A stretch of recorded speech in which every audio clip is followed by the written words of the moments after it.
नमस्कार बच्चों, मैं हूं आपकी बायोलॉजी मेंटर दिशा पमेचा और आज हम बात करने वाले हैं हमारे एंड्रोशियम के बारे में। राइट, हमने लास्ट क्लास में शुरू करा था chapter sexual reproduction in flowering plants, जहां पर हमने एक फ्लावर के वर्ल्स के बारे में डिस्कशन किया था, वर्ल्स के बारे में पढ़ा था। उन्हीं वर्ल्स में से एक हमारा क्या था, मेल रिप्रोडक्टिव ऑर्गन था, जिसको हमने क्या बोला, एंड्रोशियम बोला। आज हम उसी के बारे में क्या करने वाले हैं, पढ़ने वाले हैं। एंड्रोशियम के बारे में पढ़ने से पहले हम एक बार लास्ट क्लास का क्या ले लेते हैं, रिकैप ले लेते हैं। चलिए आइए। तो लास्ट क्लास में हमने देखा था कि हमारा जो फ्लावर है वो क्या है, that is the site for sexual reproduction in flowering plants. मतलब कि जो हमारा फ्लावर है उसके अंदर क्या होता है, सेक्सुअल रिप्रोडक्शन होता है। अब फ्लावर के फिर हमने वर्ल्स पढ़े थे। कितने वर्ल्स पढ़े थे? 4 वर्ल्स पढ़े थे। 4 वर्ल्स में से हमने क्या करे थे, 2 वर्ल्स को बोला था नॉन एसेंशियल और 2 वर्ल्स को बोला था हमने एसेंशियल। नॉन एसेंशियल वर्ल्स कौन से होते हैं? सबसे पहला वर्ल्ड जो नॉन एसेंशियल है वो है हमारा सेपल। वो है क्या, हमारा सेपल है। सेपल क्या होता है? जो बड को प्रोटेक्ट करके रखता है। जो फ्लावर जब यंग होता है, बड स्टेज में होता है, तो उसको जो प्रोटेक्ट करके रखती हैं ग्रीन कलर वाली लीव्स, उनको हम क्या बोलते हैं, सेपल्स बोलते हैं। एंड इसी को हम क्या बोलते हैं, कैलिक्स भी बोलते हैं। इसी को हम क्या बोलते हैं, कैलिक्स भी बोलते हैं। इतनी बात समझ आई थी हमारे को। उसके बाद हमने बोला था कि सेपल के अंदर एक कलरफुल लीव्स वाला वॉल होता है, जिसको हम क्या बोलते हैं, जिसको हम पेटल्स बोलते हैं। क्या बोलते हैं? पेटल्स बोलते हैं। क्योंकि ये पेटल्स कलरफुल होती हैं और हमारे इंसेक्ट्स को क्या करती हैं, अट्रैक्ट करती हैं। अट्रैक्ट करती हैं तो इंसेक्ट्स इन पे आते हैं और इनके पोलन ग्रेन्स दूसरे फ्लावर्स के पास में लेकर जाते हैं। तो ये वाला कौन सा वर्ल्ड हुआ हमारा, पेटल्स वाला? ये हुआ हमारा कोरोला। ठीक है। अब कैलिक्स और कोरोला ने दोनों ने मिलकर क्या बनाया था, हमारा नॉन एसेंशियल वर्ल्ड। क्या बनाया था? नॉन एसेंशियल वर्ल्ड बनाया था। क्यों बोला था हमने इसको नॉन एसेंशियल वर्ल्ड? क्योंकि ये सेक्सुअल रिप्रोडक्शन में पार्टिसिपेट नहीं कर रहा था। क्या नहीं कर रहा था? सेक्सुअल रिप्रोडक्शन में पार्टिसिपेट नहीं कर रहा था। अब हम आते हैं उन वर्ल्ड्स पे जो सेक्सुअल रिप्रोडक्शन में पार्टिसिपेट करते हैं। उनमें कौन कौन है? हमारे 2 वर्ल्ड्स हैं। एक हमारा मेल रिप्रोडक्टिव ऑर्गन है और दूसरा हमारा कौन सा है, फीमेल रिप्रोडक्टिव ऑर्गन है। मेल रिप्रोडक्टिव ऑर्गन में हमने बात करी थी किसके बारे में, 2 चीज़ों के बारे में।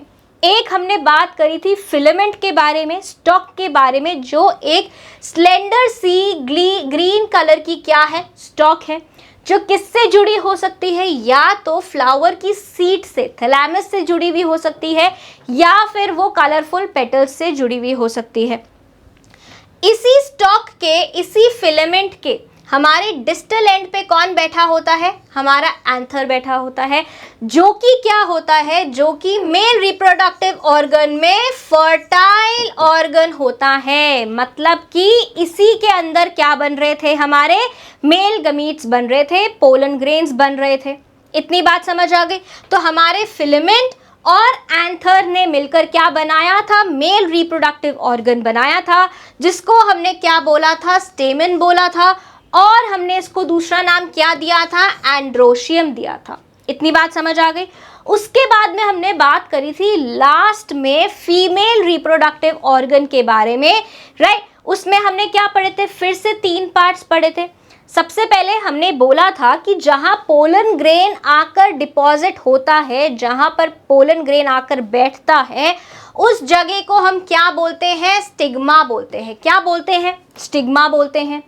ठीक है। स्टिग्मा के साथ में फीमेल रिप्रोडक्टिव ऑर्गन में एक बल्ज्ड पार्ट होता है, बल्बस पार्ट होता है, जिसको हम ओवरी बोलते हैं। और ओवरी के अंदर ही हमारा क्या था, फीमेल गमीट था, जिसको हमने क्या बोला था, ओव्यूल बोला था। अब ओवरी और स्टिग्मा को कनेक्ट करने वाला कौन था, हमारा स्टाइल था। कौन था, हमारा स्टाइल था।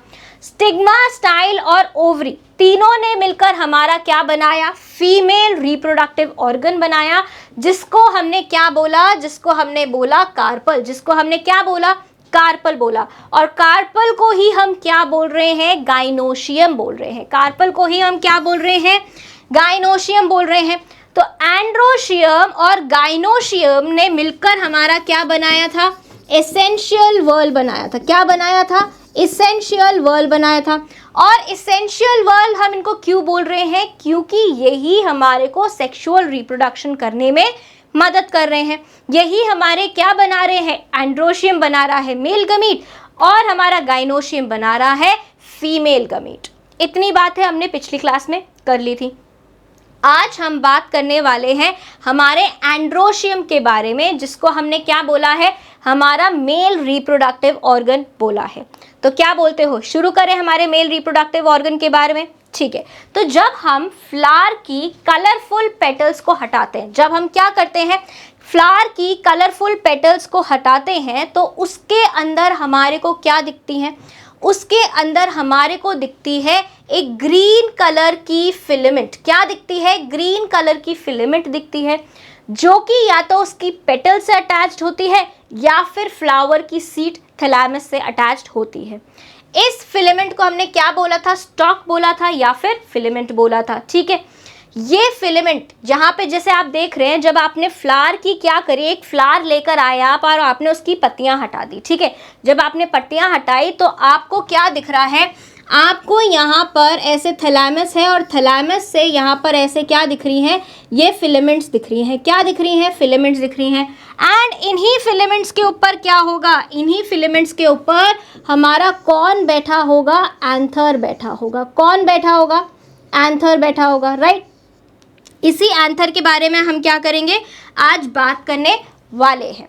तो ये क्या है, अब इसको एक को हम यहाँ पर क्या करके देखते हैं, यहाँ से हम एक को प्लग कर लेते हैं और इसका एक बड़ा सारा डायग्राम बना के देखते हैं। ठीक है, तो हमने इसको प्लग कर लिया। अब हमने इसको बोला कि यहाँ पर पहले तो क्या है, एक ये लंबी सी लॉन्ग स्लेंडर ग्रीन कलर की क्या है, एक फिलामेंट है। क्या है, एक फिलामेंट है, जो कि अपने प्रॉक्सिमल एरिया से किससे जॉइंट है, प्रॉक्सिमल एरिया से किससे जॉइंट है, थैलेमस से जॉइंट है। किससे जॉइंट है, थैलेमस से जॉइंट होगी, थैलेमस से जॉइंट होगी, या फिर वो किससे जॉइंट होगी, पेटल्स से जॉइंट होगी। कौन से पार्ट से, उसके प्रॉक्सिमल पार्ट से।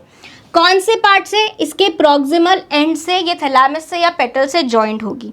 अब दूसरा उसका जो एंड है हमारा डिस्टल एंड, ये तो क्या हो गया, ये हमारा हो गया प्रॉक्सिमल एंड। ये कौन सा एंड हो गया, प्रॉक्सिमल एंड, जिससे कि वो किससे जुड़ी हुई है, थैलेमस से, रिसेप्टिकल से जुड़ी हुई है। अब जो दूर वाला पार्ट है, जो फ्री है, इसको हम क्या बोल रहे हैं, इसको हम बोल रहे हैं डिस्टल एंड। क्या बोल रहे हैं, डिस्टल एंड। और इसी डिस्टल एंड पे हमारा कौन अटैच्ड है, हमारा एंथर अटैच्ड है। कौन अटैच्ड है, ये एंथर अटैच्ड है। मार्क कर दें इसको, एंथर।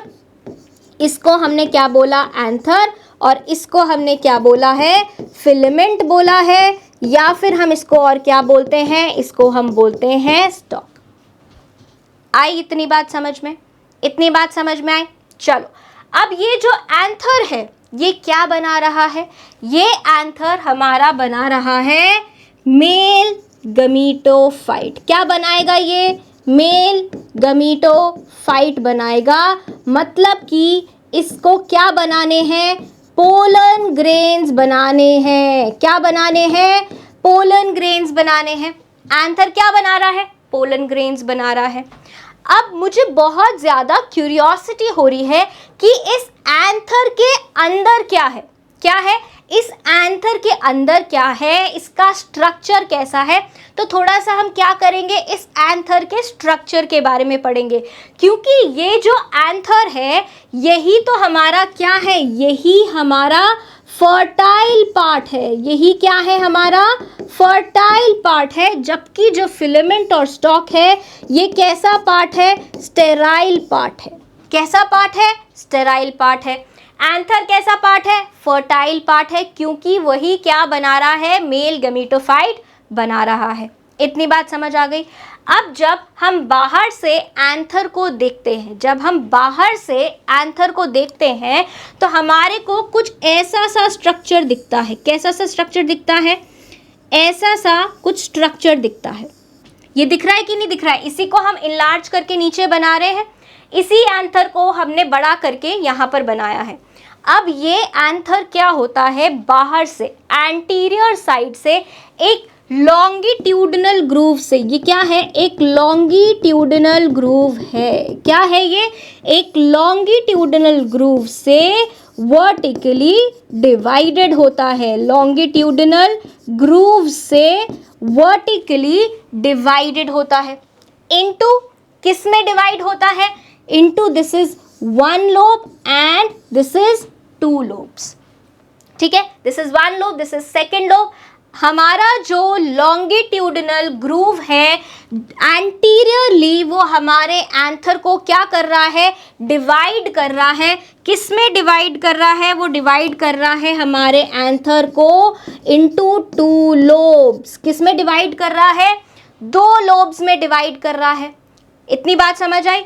अब जो एंथर है वो एंटीरियरली तो डिवाइड हो गया है, राइट, ऐसा हमारे को दिख रहा है कि एंटीरियरली एंथर दो लोब्स में डिवाइडेड है, लेकिन पोस्टीरियरली पीछे से वो एक पैरेन्काइमेटस टिश्यू से कनेक्टेड है, जिसको हम क्या बोलते हैं, कनेक्टिव टिश्यू बोलते हैं। क्या बोलते हैं? कनेक्टिव टिश्यू बोलते हैं। तो कनेक्टिव टिश्यू क्या करता है, इन दोनों लोब्स को पोस्टीरियरली अटैच करके जोड़कर रखता है। इतनी बात समझ आ गई? और जो कनेक्टिव टिश्यू है, जो कनेक्टिव टिश्यू है, इसी टिश्यू में हमारे क्या होते हैं, वैस्कुलर बंडल्स होते हैं। क्या होते हैं? वैस्कुलर बंडल्स होते हैं। जो हमारे जाइलम है, फ्लोएम है, जो वाटर ला रहे हैं, फूड ला रहे हैं, वो सब इसी वैस्कुलर टिश्यू से आते हैं। इसी वैस्कुलर बंडल से कनेक्टिव टिश्यू के थ्रू हमारे एंथर के पास में पहुंचते हैं। आ गई इतनी बात समझ में? अब क्या मुझे देखना है कि इस एंथर ने कैसे हमारे क्या बनाए हैं, मेल गमीट्स बनाए हैं, मेल गमीटोफाइट्स, पोलन ग्रेन्स बनाए हैं। मुझे ये देखना है कि इस एंथर के अंदर क्या है, इस एंथर के अंदर क्या है। तो मैं इसका क्या करूंगी, मैं इसका एक ट्रांसवर्स सेक्शन कट करूंगी। मैं इसको कैसे कट कर दूंगी, जैसे मैंने ये एंथर लिया है और इस एंथर को मैं ऐसे ट्रांसवर्सली कट कर दूंगी। इसको क्या बोलूंगी, ट्रांसवर्स सेक्शन बोलूंगी। इतनी बात समझ आ गई? अब मुझे इस ट्रांसवर्स सेक्शन के अंदर देखना है कि इस ट्रांसवर्स सेक्शन के अंदर क्या क्या है। ठीक है, चलिए आइए आगे बढ़ते हैं। तो यहाँ पर हमारा ये जो एंथर है, इसका हमने ट्रांसवर्स सेक्शन काटा।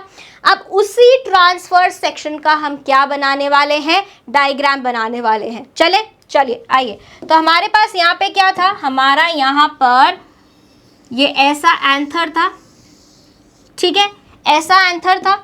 इसका हमने क्या किया, इसका हमने ट्रांसवर्स सेक्शन कट कर दिया। ट्रांसवर्स सेक्शन कट कर दिया, T.S. ट्रांसवर्स सेक्शन कट कर दिया। अब ट्रांसवर्स सेक्शन जब कट किया तो ऊपर वाला रीजन तो हट जाएगा। क्या होगा, ऊपर वाला रीजन हट जाएगा और इसके अंदर के हमारे को जो भी कंपार्टमेंट्स हैं वो दिखाई देने लगेंगे। आइए उसका डायग्राम बनाते हैं कि काटने के बाद में, ट्रांसवर्स सेक्शन में कट करने के बाद में हमारा ट्रांसवर्स सेक्शन में कट करने के बाद में हमारा जो एंथर है वो कैसे दिखता है। ठीक है, आइए। तो हमारा जो एंथर है वो कुछ ऐसा दिखता है। कैसा दिखता है, ऐसा दिखता है। ये एंटीरियरली इसमें क्या है, लॉन्गिट्यूडनल ग्रूव है और ये पीछे से कनेक्टेड है। ट्रांसवर्स सेक्शन कट करने के बाद में हमारा एंथर कुछ इस तरह से नज़र आता है। इतनी बात समझ आ गई? इतनी बात समझ आ गई? ठीक है, अब इसको हम बड़ा करके यहाँ पर पढ़ने वाले हैं। आइए, तो अब हम यहाँ पर क्या बना रहे हैं, हम बना रहे हैं एक टिपिकल एंजियोस्पर्म एंथर का स्ट्रक्चर। ठीक है, तो सबसे पहले हम यहाँ पर इसके दो लोब्स बना लेते हैं। ठीक है, ऐसे ही 2 लोब्स थे ना, ट्रांसफर सेक्शन जब हमने कट किया तो ऐसे ही 2 लोब्स थे, राइट। इतनी बात आ गई समझ में। चलो सबसे पहले तो आप मुझे ये बताओ कि इसके आपको कितने कॉर्नर्स दिखाई दे रहे हैं, कितने कॉर्नर्स दिखाई दे रहे हैं। हमारे को यहाँ पर दिखाई दे रहा है first corner, second, third and fourth. कितने दिखाई दे रहे हैं? 4 कॉर्नर्स दिखाई दे रहे हैं। तो अगर हम यहाँ पर हमारे एंथर की शेप की बात करते हैं, स्ट्रक्चर की बात करते हैं, तो उसको हम क्या बोलेंगे? टेट्रागोनल बोलेंगे। क्या बोलेंगे? टेट्रागोनल है, शेप है किसका? हमारे एंजियोस्पर्म के एंथर का। इतनी बात समझ आ गई? ठीक है भाई। अब यहाँ पर एक एंथर में कितने लोब्स हैं? एक लोब ये है, राइट, एंड दूसरा लोब ये है। तो हमने क्या बोला? हमारे पास एंथर में 2 लोब्स हैं, मतलब कि हमारा एंजियोस्पर्म का एंथर कैसा है? बाइलोब्ड है। कैसा है? बाइलोब्ड है। कैसा है? बाइलोब्ड है। नाउ हर एंथर के लोब में, हर एंथर के लोब में क्या है? एक थीका यहाँ पर है एंड एक थीका इस कॉर्नर पे है, राइट। दूसरे लोब में भी ऐसे ही है, एक थीका यहाँ पर है और दूसरा थीका यहाँ पर है। फिर से समझे, हमारे एंथर के एक लोब में एक थीका ये रहा, दूसरा थीका ये रहा। सो यहाँ पर हम क्या लिखेंगे? That each lobe has 2 theca. Each lobe has 2 theca. इसलिए हम हमारे एंजियोस्पर्म के एंथर को क्या बोलते हैं? डायथीकस बोलते हैं। क्या बोलते हैं? डायथीकस बोलते हैं। इतनी बात आई समझ में? आ गई भैया। आगे बढ़ते हैं। अब हमारे पास ये जो थीका है, ये थीका इवेंचुअली क्या बनाएंगे? क्या बनाएंगे? माइक्रोस्पोरेंजियम बनाएंगे। क्या बनाएंगे? माइक्रोस्पोरेंजियम बनाएंगे, जो कि यंग किस में बनेगा? प्लांट में बनेगा। यंग प्लांट में हमारे पास में क्या बनेगा? माइक्रोस्पोरेंजियम बनेगा। और जब प्लांट बड़ा होगा, मैच्योरिटी अटेन करेगा, मेल गमीट बनाएगा, पोलन ग्रेन बनाएगा, तो हम इसको क्या बोलेंगे? पोलन सैक बोलेंगे। क्या बोलेंगे? पोलन सैक बोलेंगे। ये लाइन आपकी एनसीईआरटी में भी दी गई है कि जब हमारा प्लांट यंग होता है, जब हमारा प्लांट यंग होता है तो हम क्या बोलते हैं? माइक्रोस्पोरेंजियम बोलते हैं। क्या बोलते हैं? माइक्रोस्पोरेंजियम बोलते हैं। लेकिन जब यही प्लांट मैच्योरिटी अटेन करता है, यही प्लांट मैच्योरिटी अटेन करता है, तब हम उसी माइक्रोस्पोरेंजियम को क्या बोलते हैं? पोलन सैक बोलते हैं। क्या बोलते हैं? पोलन सैक बोलते हैं। क्योंकि इस पोलन सैक के अंदर क्या भरे हुए रहते हैं? हमारे पोलन ग्रेन्स भरे हुए होते हैं। हमारे पोलन ग्रेन्स जो होते हैं वो इन्हीं पोलन सैक में स्टोर्ड होते हैं, इकट्ठा होते हैं बिफोर डेहिसेंस। जब एंथर फटता है उससे पहले हमारे पोलन ग्रेन्स कहाँ पर होते हैं स्टोर? हमारे पोलन सैक में स्टोर होते हैं। तो यहाँ पर यंग स्टेज में जब प्लांट छोटा है, बेबी है, तो उसको हम क्या बोल रहे हैं? माइक्रोस्पोरेंजियम बोल रहे हैं। कितने माइक्रोस्पोरेंजियम है एक एंथर में? काउंट करते हैं, 1 2 3 4। मतलब कि हमारा जो एंजियोस्पर्म का एंथर है उसमें कितने स्पोरेंजियम है? माइक्रोस्पोरेंजियम 4 है। मतलब हम उसको क्या बोलेंगे? टेट्रास्पोरेंजिएट बोलेंगे। क्या बोलेंगे? टेट्रास्पोरेंजिएट बोलेंगे। इतनी बात समझ आ गई? तो ये क्या है? ये 4 वर्ड्स हमारे एंजियोस्पर्म के एंथर का क्या है? स्ट्रक्चर डिस्क्राइब करते हैं। क्या क्या पढ़ा हमने? कि हमारे एंजियोस्पर्म के एंथर को जब हम ट्रांसवर्स कट करते हैं तो उसमें हमारे को 4 कॉर्नर्स दिखते हैं। कितने कॉर्नर्स दिखते हैं? 4 कॉर्नर्स दिखते हैं, जिसकी वजह से हम हमारे एंथर को क्या बोलते हैं? टेट्रागोनल बोलते हैं। ठीक है। एक लॉन्गिट्यूडनल ग्रूव से हमारा जो एंथर है वो दो लोब्स में डिवाइडेड है। दो लोब्स में डिवाइडेड होने की वजह से हम हमारे एंथर को क्या बोलते हैं? बायलोब्ड बोलते हैं। क्या बोलते हैं? बायलोब्ड बोलते हैं। इतनी बात समझ आ गई। अब जब हम इंडिविजुअली हर लोब को यहाँ पर देखते हैं तो हर लोब में हमारे को दो दो थीका मिलते हैं। How many theca do we get in each lobe? We get 2 theca in each lobe. इसलिए हमने क्या बोला इसको? इसलिए हमने इसको बोला डायथीकस। इसलिए हमने इसको क्या बोला? डायथीकस बोला। डायथीकस हमने बोला तो हर थीका क्या बना रहा है? हर थीका बना रहा है हमारा माइक्रोस्पोरेंजियम। कितने माइक्रोस्पोरेंजियम है एक एंथर में? 4 हैं। कितने हैं? 4 हैं। तो क्या बोलेंगे? टेट्रास्पोरेंजिएट। क्या बोलेंगे? टेट्रास्पोरेंजिएट। ठीक है, कोई भी डायथीकस को टेट्राथीकस नहीं लिखकर आएगा क्योंकि हम यहाँ किसके रिस्पेक्ट में बात कर रहे हैं? एक लोब के रिस्पेक्ट में बात कर रहे हैं। इतनी बात समझ आ गई कि नहीं आई कि हमारा जो एंजियोस्पर्म का एंथर है वो टेट्रागोनल है, बाइलोब्ड है, डायथीकस है एंड टेट्रास्पोरेंजिएट है। आ गई इतनी बात समझ? आ गई इतनी बात समझ? चलिए अब हम यहाँ पर क्या बात करेंगे?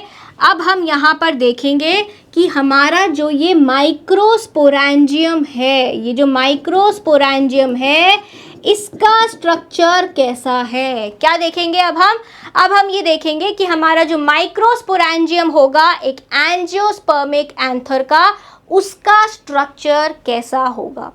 राइट, कैसा ना कैसा तो होगा। अब क्या होगा? जो माइक्रोस्पोरेंजियम है उसको क्या बनाने हैं? पोलन ग्रेन्स बनाने हैं। हमारे को क्या बनाने हैं? हमारे माइक्रोस्पोरेंजियम को क्या बनाने हैं? पोलन ग्रेन्स बनाने हैं, मतलब मेल गमीट बनाना है। तो उसको काफ़ी सारी लेयर्स से प्रोटेक्ट तो करना पड़ेगा। क्या करना पड़ेगा? काफ़ी सारी लेयर्स से प्रोटेक्ट तो करना पड़ेगा। तो इसलिए जो एक माइक्रोस्पोरेंजियम है वो काफ़ी सारी अंबुजा सीमेंट की वॉल्स से क्या होगा? प्रोटेक्टेड होगा। तो इन सारी वॉल्स के बारे में हम क्या करने वाले हैं? बात करने वाले हैं। डायग्राम बना ले। चलो आओ डायग्राम बनाते हैं। तो क्या होता है जब हमारा एंथर है उस एंथर में कुछ स्पेशल सेल्स होते हैं। एंथर में क्या होते हैं? कुछ स्पेशल सेल्स होते हैं जिनको हम क्या बोलते हैं? आर्कीस्पोरियल सेल्स। क्या बोलते हैं? आर्कीस्पोरियल सेल्स। ठीक है, इतनी बात समझ आई। ये आर्कीस्पोरियल सेल्स कैसे होते हैं? ये आर्कीस्पोरियल सेल्स होते हैं कुछ ऐसे, देखो ये क्या है? हमारे आर्कीस्पोरियल सेल्स हैं। अब इन आर्कीस्पोरियल सेल्स में जो डिवीजन हो रहा है, इन आर्कीस्पोरियल सेल्स में जो डिवीजन हो रहा है वो कैसा हो रहा है? Horizontal division. कैसा हो रहा है? Horizontal division. इस डिवीजन को हमने क्या बोला है? इस डिवीजन को हमने बोला है पेरिक्लाइनल डिवीजन। क्या बोला है? Periclinal division. इस पेरिक्लाइनल डिवीजन की वजह से हमारे पास में क्या बन जाती हैं? लेयर्स बन जाती हैं। क्या बन जाती हैं? लेयर्स बन जाती हैं। एक लेयर ऊपर बन जाएगी ऐसे ही सेम सेल्स की। ठीक है, कितने सेल्स हैं हमारे पास? 6 सेल्स है, तो ऐसे 6 सेल्स की ऊपर एक लेयर बन जाएगी और ऐसे ही लेयर्स नीचे भी बन जाएंगी।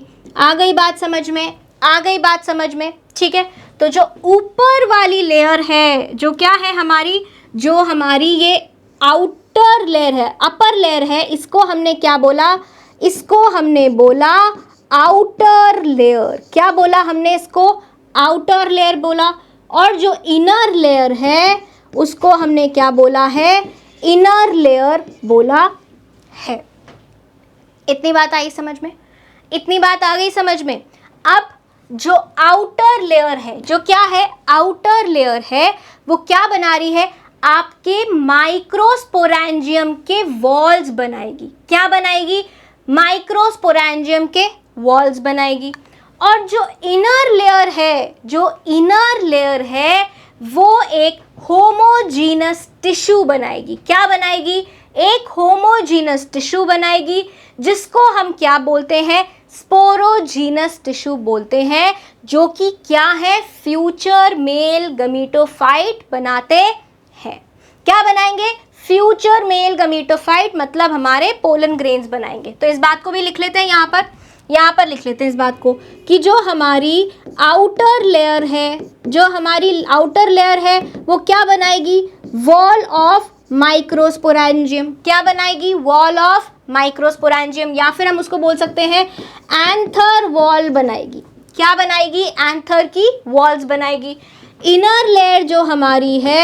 इनर लेयर हमारी बनाती है एक होमोजीनस टिश्यू, जिसको हम बोलते हैं स्पोरोजीनस टिश्यू। क्या बोलते हैं? स्पोरोजीनस टिश्यू बोलते हैं। ये स्पोरोजीनस टिश्यू क्या बनाता है? माइक्रोस्पोर मदर सेल बनाता है, और जो इवेंचुअली माइक्रोस्पोर्स बनाते हैं, जो किस में मैच्योर होते हैं? पोलन ग्रेन्स में मैच्योर होते हैं। करें आगे बात। इतनी बात समझ आ गई? चलिए अब हम बात करते हैं हमारे माइक्रोस्पोरेंजियम के वॉल्स के बारे में। ठीक है, तो ये मान लेते हैं हम कि ये क्या है? हमारा स्पोरोजीनस टिश्यू है। ये अंदर क्या है? स्पोरोजीनस टिश्यू है। ठीक है, राइट। अब इसकी हम क्या बनाएंगे? सबसे पहले हम आउटसाइड इसकी एक वॉल बना देते हैं। चलिए पिंक कलर से बना देते हैं। ठीक है, तो यहाँ पर इसकी एक वॉल बनी ऐसे। ठीक है, ये वॉल बन गई, राइट। तो ये जो हमारी सबसे आउटर मोस्ट वॉल है, इसको हम क्या बोलते हैं? एपिडर्मिस बोलते हैं। इसको हम क्या बोलते हैं? एपिडर्मिस बोलते हैं। क्या बोलते हैं? एपिडर्मिस बोलते हैं। Outer most layer of the anther. क्या है ये? Outer most layer of the anther. अब जब हम एंथर से अंदर की तरफ आते हैं तो हमारे को एक लेयर मिलती है ऑफ लार्जर सेल्स। उसमें क्या होते हैं? बड़े बड़े सेल्स होते हैं। आप देख रहे हो मैं कैसे बड़े बड़े सेल्स बना रहे हैं। ठीक है, क्या है ये? बड़े बड़े सेल्स हैं। अब इन बड़े बड़े सेल्स वाली, लार्ज सेल्स वाली लेयर को हम क्या बोलते हैं? इनको हम बोलते हैं एंडोथीशियम। इसको हम क्या बोलते हैं? एंडोथीशियम। क्या बोलते हैं?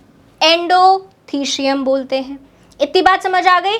This is the second layer. ठीक है, इस सेकेंड लेयर के अंदर हमारे पास एक और लेयर होती है, राइट।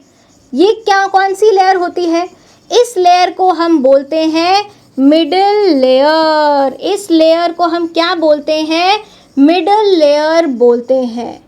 अब आप कहोगे कि मैम आपने एपिडर्मिस को भी सिंगल लेयर्ड बनाया था, एक ही लेयर बनाई थी।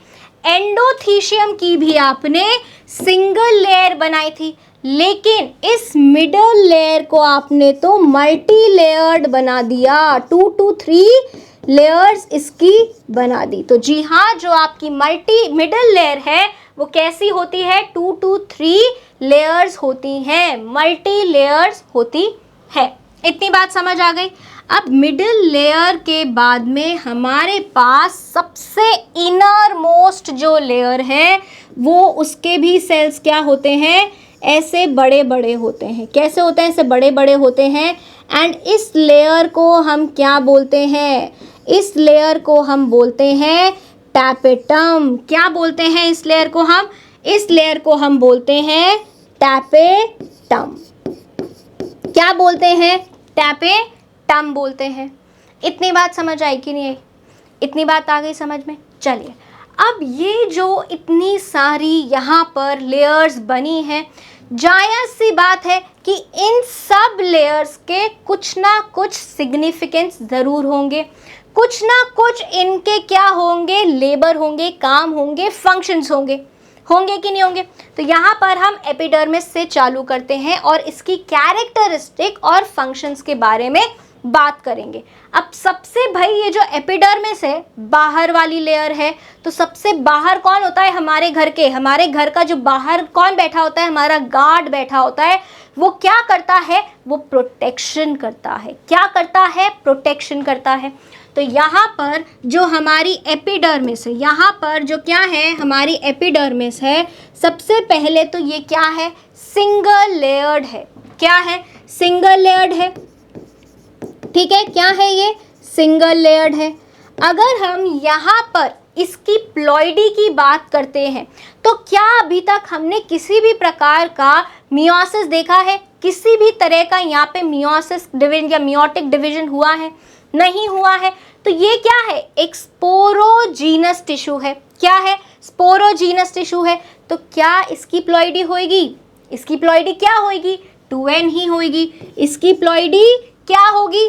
2n ही होगी। और 2n होगी, सिंगल लेयर्ड है, आउटर मोस्ट लेयर है। तो इसका फंक्शन क्या होगा? इसका फंक्शन होगा प्रोटेक्शन का। इसका फंक्शन क्या होगा? प्रोटेक्शन का फंक्शन होगा।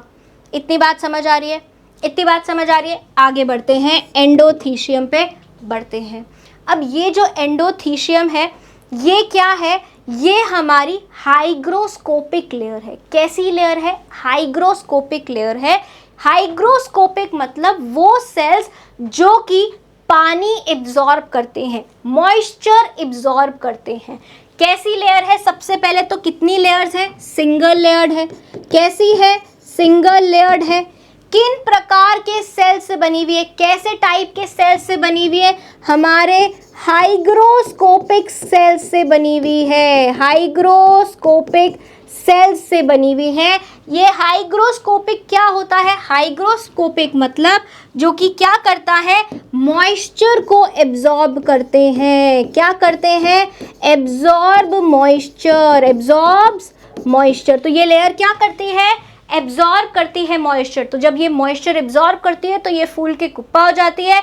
लेकिन जब इसको मॉइस्चर नहीं मिलता है तो ये ड्राई होती है। ड्राई होके क्या हो जाती है? एंथर के बर्स्टिंग में मदद करती है, डेहिसेंस में मदद करती है। और जब डेहिसेंस होता है, एंथर फटता है, तो एंथर के अंदर से कौन निकलेंगे? हमारे पोलन ग्रेन्स निकलेंगे। तो ये कब ड्राई होगी? मैच्योरिटी पे ड्राई होगी। हमारी एंडोथीशियम कब ड्राई होगी? मैच्योरिटी पे ड्राई होगी। और ड्राई होने से ये क्या काम करेगी? डेहिसेंस का काम करेगी। किसका काम करेगी? डेहिसेंस का काम करेगी। इसकी प्लॉइडी कैसी है? इसकी प्लॉइडी भी, क्योंकि ये स्पोरोजीनस टिश्यू है, अभी तक किसी भी प्रकार का यहाँ पे मियोटिक डिवीजन नहीं हुआ है, तो ये क्या है? 2n सेल्स से ही बनी हुई है। इतनी बात समझ आई? इतनी बात समझ आई? फंक्शन समझ आया एंडोथीशियम का? हाइग्रोस्कोपिक है, राइट, डेहिसेंस में और प्रोटेक्शन में काम करती है। आगे बढ़े। नेक्स्ट हमारी लेयर यहाँ पर जो आपको दिख रही है, that is your middle layer. ये क्या है? मिडिल लेयर है। तो सबसे पहली चीज़ हमने इस मिडिल लेयर की जो यहाँ पर देखी थी वो ये देखी थी कि ये कितनी लेयर की है? ये मल्टी लेयर्ड है। कैसी है ये? This is multi layered. कैसी है ये? मल्टी लेयर्ड है। 2 से 3 हमारे को यहाँ पर लेयर्स दिख रही हैं। मल्टी लेयर्ड है। इसका फंक्शन क्या होगा? न्यूट्रिशन का फंक्शन होएगा। क्या देगी ये? नरिशमेंट देगी। किसको नरिशमेंट दे रही है? हमारे स्पोरोजीनस टिश्यू को नरिशमेंट देगी। किसको नरिशमेंट देगी? स्पोरोजीनस टिश्यू को नरिशमेंट देगी। और जैसे ही ये नरिशमेंट देगी, ये क्या हो जाएगी? ये डीजेनरेट हो जाएगी। क्या हो जाएगी? डीजेनरेट हो जाएगी। इसीलिए इस लेयर को हम क्या बोलते हैं? एफीमेरल लेयर बोलते हैं। एफीमेरल मतलब शॉर्ट लिव्ड लेयर, मतलब जिसने अपना काम किया और क्या कर गई? और ख़त्म हो गई, डीजेनरेट हो गई। मतलब कि ये कैसी लेयर है? शॉर्ट लिव्ड लेयर है। प्लॉइडी की बात करें तो स्पोरोजीनस टिश्यू है, प्लॉइडी कैसा होगा? 2n होगा, क्योंकि अभी कहीं भी मियोटिक डिवीजन नहीं आया है। क्या नहीं आया है? मेयोटिक डिवीजन नहीं आया है। अब हम आते हैं सबसे इनर मोस्ट लेयर पे, जिसका क्या नाम है? जिसका नाम है हमारा टैपेटम। जिसका क्या नाम है? टैपेटम है। ये जो टैपेटम है ये क्योंकि इनर मोस्ट लेयर है। क्या है? इनर मोस्ट लेयर है। तो इसका सबसे बड़ा फंक्शन क्या होगा? नरिशमेंट का होगा। क्या होगा? नरिशमेंट का होगा। तो सबसे पहला फंक्शन हम टैपेटम का लिख लें कि इसका मेन फंक्शन क्या है? Nourishment to the sporogenous tissue. किसका? स्पोरोजीनस टिश्यू का नरिशमेंट करती है। ठीक है, तभी जो टैपेटम है उसका जो साइटोप्लाज्म है वो कैसा होता है? डेंस साइटोप्लाज्म होता है। कैसा होता है? डेंस साइटोप्लाज्म होता है। ठीक है, इतनी बात समझ आई। अब जो टैपेटम के सेल्स हैं, जो टैपेटम के सेल्स हैं वो कैसे होते हैं? बाइन्यूक्लिएट होते हैं। हमारी एनसीईआरटी भी क्या कहती है कि जो टैपेटम के सेल्स हैं वो बाइन्यूक्लिएट होते हैं। एनसीईआरटी एक सवाल और पूछती है कि कोई भी सेल बाइन्यूक्लिएट कैसे हो सकता है, मतलब उसी सेल में दो न्यूक्लियस कैसे हो सकते हैं? सोच के बताओ कि एक सेल में, मान लो ये एक सेल है, इसमें क्या हो गया? न्यूक्लियस डिवाइड हो गया। क्या हो गया? न्यूक्लियस तो डिवाइड हो गया, मतलब कैरियोकाइनेसिस हो गया, लेकिन साइटोकाइनेसिस नहीं हुआ, सेल का डिवीजन नहीं हुआ। एक ही सेल में जो न्यूक्लियस है वो खुद तो डिवाइड कर गया लेकिन सेल डिवाइड नहीं किया, इसलिए उस सेल में दो न्यूक्लियस हो गए। क्या हो गए? दो न्यूक्लियस हो गए, इसलिए वो सेल क्या हो गया? बाइन्यूक्लिएट हो गया। तो टैपेटम के सेल्स कैसे हैं हमारे? बाइन्यूक्लिएट हैं। ठीक है, दूसरी बात, अगर हम इसके यहाँ पर प्लॉइडी की बात करते हैं तो ये 3n भी हो सकती है, 4n भी हो सकती है, 5n भी हो सकती है, मतलब कि ये लेयर पॉलीप्लॉइडी शो करती है। क्यों करती है पॉलीप्लॉइडी शो? क्योंकि मेटाफेज में अरेस्ट हो जाते हैं टैपेटम के सेल्स। जब मेटाफेज में क्रोमोसोम्स की कॉपी होकर दो अलग अलग होते हैं तो वहाँ पर सेल्स उस स्टेज में अरेस्ट हो जाते हैं, तो डबल या ट्रिपल कॉपी हमारे को किसकी मिलती है? क्रोमोसोम्स की मिलती है। तो या तो ये सेल 3n हो सकती है, टेट्राप्लॉइड हो सकती है, पेंटाप्लॉइड भी हो सकती है। इतनी बात समझ आ गई? इतनी बात समझ आई कि नहीं आई? ठीक है, अब बहुत बार आपने देखा होगा कि जब आपने हिबिस्कस का फ्लावर लिया है और उसकी आप पेटल से जब छेड़खानी करते हो तो आपके हाथों पे कुछ येलो कलर का पाउडर स्टिक हो जाता है। क्या हो जाता है? येलो कलर का पाउडर स्टिक हो जाता है और हटाने पे भी वो पाउडर बहुत मुश्किल से हटता है। ठीक है, नहीं हटता है, चिपक सा जाता है। तो वो जो येलो कलर का पाउडर है वो क्या होते हैं? हमारे पोलन ग्रेन्स होते हैं। क्या होते हैं? हमारे पोलन ग्रेन्स होते हैं। लेकिन पोलन ग्रेन्स तो पाउडर है, हटाने से हट जाने चाहिए, लेकिन वो तो स्टिकी होते हैं, चिपचिपे होते हैं, हमारे हाथ पे चिपक जाते हैं। क्यों चिपक जाते हैं? क्योंकि उनके ऊपर क्या होता है? पोलन किट होता है। क्या होता है? पोलन किट होता है। ये पोलन किट कौन बना के जाता है? हमारा टैपेटम बना के जाता है। कौन बना के जाता है? हमारा टैपेटम बना के जाता है। क्यों बना के जाता है? क्योंकि ये बोलता है कि अगर मेरे को अपने पोलन्स दूसरे तक पहुंचाने हैं, दूसरे फ्लावर तक पहुंचाने हैं, तो मेरे को किसका काम चाहिए? किसी ऐसी चीज़ का काम चाहिए जिसके ऊपर पोलन ग्रेन्स चिपक जाए और जो फिर दूसरे फ्लावर पे जाए और मेरे पोलन ग्रेन्स वहाँ गिरा कर आ जाए। ऐसा कौन होएगा व्हीकल? हमारे इंसेक्ट्स। ठीक है, तो जब हमारे इंसेक्ट्स आते हैं, एंथर पे बैठते हैं, सोचते हैं कि मैं इसमें से नेक्टर सक करूँगा, तब क्या होता है? हमारे एंथर्स में से पोलन ग्रेन्स डिहाइस होते हैं, बाहर डिस्पर्स होते हैं, एंड जो इंसेक्ट है उसके ऊपर सारे पोलन ग्रेन्स कवर होकर चिपक जाते हैं। एंड क्यों चिपक जाते हैं? क्योंकि उन पोलन ग्रेन्स के ऊपर पोलन किट होता है, और ये पोलन किट कौन बना के जाता है? हमारा टैपेटम बना के जाता है। इतनी बात आई समझ में? इतनी बात समझ में आई कि नहीं आई? ठीक है, तो यहाँ पर एक और फंक्शन क्या है हमारा टैपेटम का? वो ये है कि वो प्रोड्यूस करता है स्पोरोपोलेनिन। क्या बनाता है? स्पोरोपोलेनिन बनाता है। क्या बनाता है? स्पोरोपोलेनिन। अब ये स्पोरोपोलेनिन क्या है? तो जो हमारे पोलन ग्रेन्स होते हैं उनकी जो आउटर कवरिंग होती है, किसकी बनी हुई होती है? इसी स्पोरोपोलेनिन की बनी हुई होती है। और ये जो स्पोरोपोलेनिन है ये हार्डेस्ट सब्सटेंस है। क्या है? हार्डेस्ट सब्सटेंस है। तो पोलन ग्रेन कैसी भी कंडीशन में चले जाएं, चाहे एसिड में, अल्कली में, high temperature, low temperature, humidity, moisture, कैसी भी कंडीशन में चले जाएं, पोलन ग्रेन्स डिस्ट्रॉय नहीं हो पाते, प्रोटेक्टेड रहते हैं, क्योंकि उनके ऊपर क्या होती है? स्पोरोपोलेनिन होती है। क्या होती है? स्पोरोपोलेनिन होती है। इतनी बात समझ आ गई? इतनी बात समझ आ गई? ठीक है। अब जब हमारे जो पोलन ग्रेन्स हैं उनके पास क्या दिमाग है? क्या उनके पास ब्रेन है? क्या उनको पता है कि कौन से प्लांट पे हम जब डिपॉजिट होंगे हमें वहाँ पर जर्मिनेट करना है या नहीं करना है? अब मान लो हिबिस्कस का पोलन ग्रेन, कोई इंसेक्ट आया, उस पे बैठा, वो हिबिस्कस वाले फ्लावर पे बैठा, उसने वहाँ से वो पोलन ग्रेन्स कैरी तो कर लिए और जाकर फिर वो हिबिस्कस पे ना बैठ के रोज़ के फ्लावर पे बैठ गया और वहाँ पे उसने पोलन ग्रेन्स शेड कर दिए।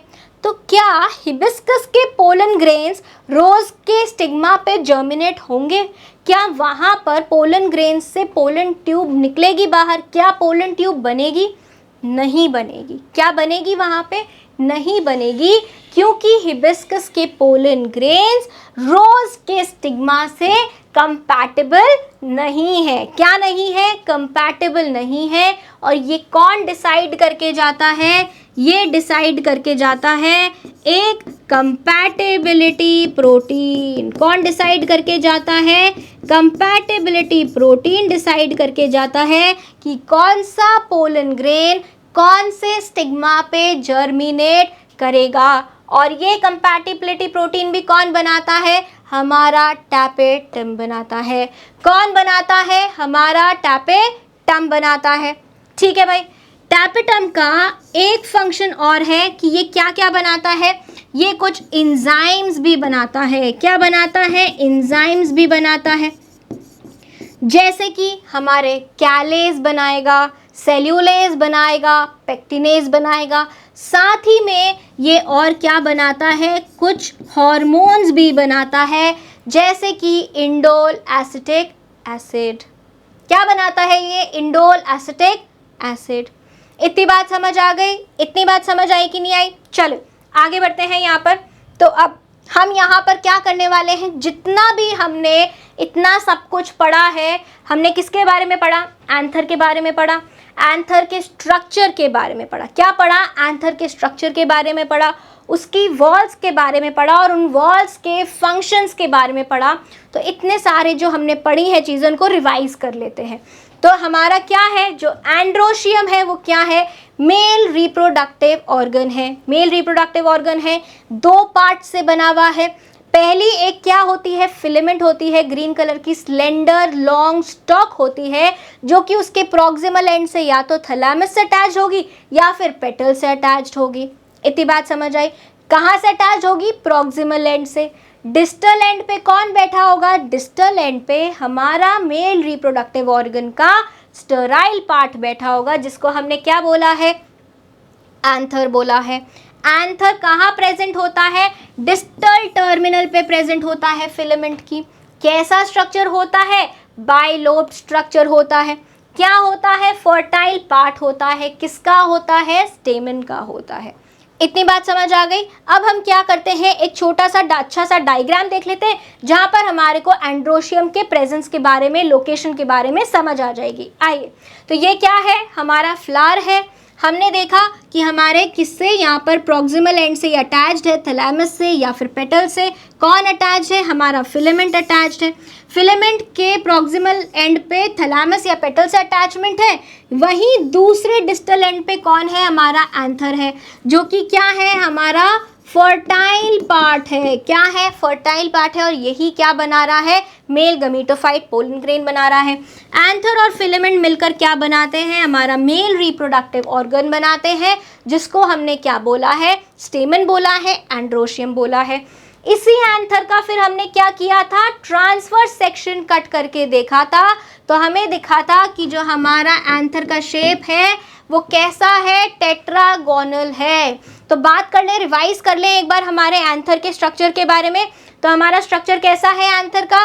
टेट्रागोनल है, बाइलोब्ड था और हर लोब में 2 थीका होने की वजह से उसको हमने क्या बोला था? डायथीकस बोला था। और डायथीकस था तो डायथीकस, हर थीकस क्या बनाएगा? हमारा माइक्रोस्पोरेंजियम बनाएगा। तो हमारे पास कितने माइक्रोस्पोरेंजियम बने थे? 4 माइक्रोस्पोरेंजियम बने थे। क्या बने थे? 4 माइक्रोस्पोरेंजियम बने थे। माइक्रोस्पोरेंजियम बने थे 4। तो इसलिए हमने इसको क्या बोला? टेट्रास्पोरेंजिएट बोला। हमने ये देखा था कि एंथर आगे से एंटीरियरली लॉन्गिट्यूडनल ग्रूव से क्या है? डिवाइडेड है इनटू 2 लोब्स, लेकिन पीछे किससे कनेक्टेड है?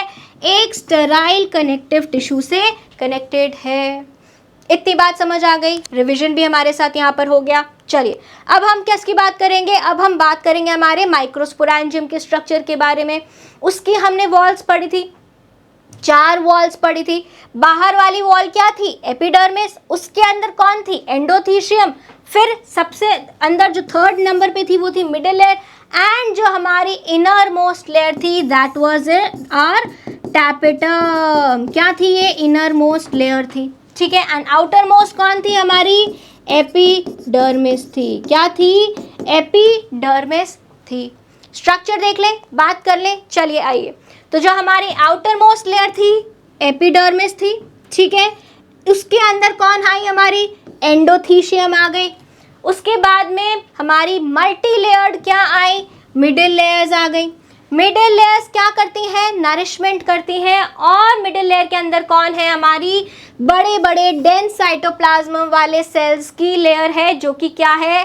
टैपेटम है, जो कि नरिशमेंट देती है। किसको देगी? स्पोरोजीनस टिश्यू को देगी। किसको देगी? स्पोरोजीनस टिश्यू को नरिशमेंट देगी। इतनी बातें समझ आ गई? अब जो हमने सारे हमारे वॉल्स के फंक्शंस पढ़े थे, कैरेक्टरिस्टिक्स पढ़े थे, उन सबको इकट्ठा करके मैं यहाँ आपके लिए लेकर आई हूँ। तो हमारे पास क्या है? एपिडर्मिस है, आउटर मोस्ट लेयर है, क्या प्लॉइडी होगी? 2n है, क्योंकि क्या है? स्पोरोफिटिक टिश्यू है। क्या है? स्पोरोफिटिक टिश्यू है, ठीक है भाई। एंडोथीशियम क्या है? सेकंड लेयर है। एंडोथीशियम क्या है? सेकंड लेयर है। और क्या है इसकी प्लॉइडी? हमारी 2n है, क्योंकि ये भी स्पोरोफिटिक टिश्यू है, राइट। मिडिल लेयर है, 3rd लेयर है, 2n है, स्पोरोफिटिक टिश्यू। टैपेटम है, इनर लेयर है, क्योंकि इसमें एंडोप्लॉइडी हो जाती है, इसमें सेल्स मेटाफेज पे अरेस्ट कर जाते हैं, इसलिए इसकी प्लॉइडी टेट्राप्लॉइडी, पेंटाप्लॉइडी, 3n, 4n, 5n हो सकती है। हम यहाँ पर लेयरिंग की बात करें तो हमारी क्या है? यहाँ पर एपिडर्मिस, एंडोथीशियम दोनों सिंगल लेयर्ड हैं, और फिर हमारी मिडिल लेयर है जो मल्टी लेयर्ड है, और टैपेटम क्या है? सिंगल लेयर्ड है। इतनी बात समझ आ गई? फंक्शंस की अगर हम यहाँ बात करते हैं तो एपिडर्मिस की क्या फंक्शन है? Protection and dehiscence. यही फंक्शन हमारा कहाँ आता है? एंडोथीशियम में भी आता है। लेकिन जो एंडोथीशियम है वो एक स्पेशल टाइप ऑफ सेल से बनी हुई है, दैट इज हाइग्रोस्कोपिक सेल, जो कि मॉइस्चर एब्जॉर्ब करते हैं। जो कि क्या करते हैं? मॉइस्चर एब्जॉर्ब करते हैं।